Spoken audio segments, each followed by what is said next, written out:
dostlar, bugün gəlmişəm ana yurduma, Tübün kəndinə.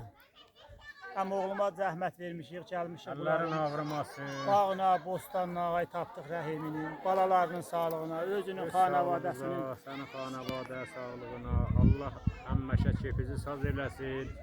Tamam dostlara, aşinalara, famillərə, qabağına pəşimançılıq çıxartmasın, kef sazlıq olsun. Çox sağ ol. Tamam dostlarımızın yenə sağlığına. Ağabeyrdinin özünün, balalarının Sağ ol, sağlığına, qurban. nəvələrinin sağlığına. Sağ ol.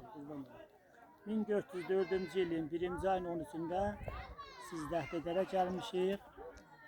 Bu örüşün də adı Pirrərdir.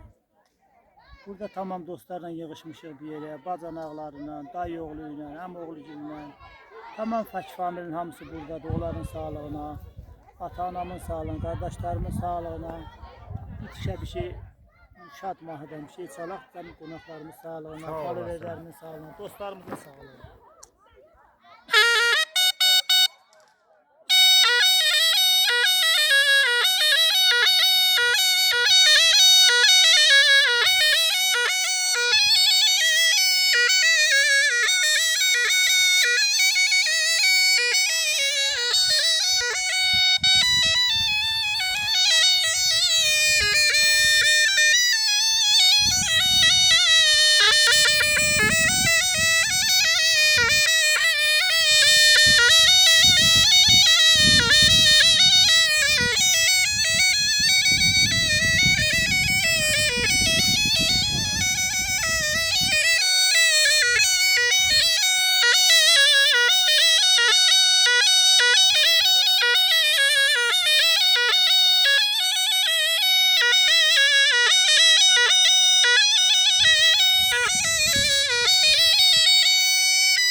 Əllərin ağrımasın, balaları sağlığına.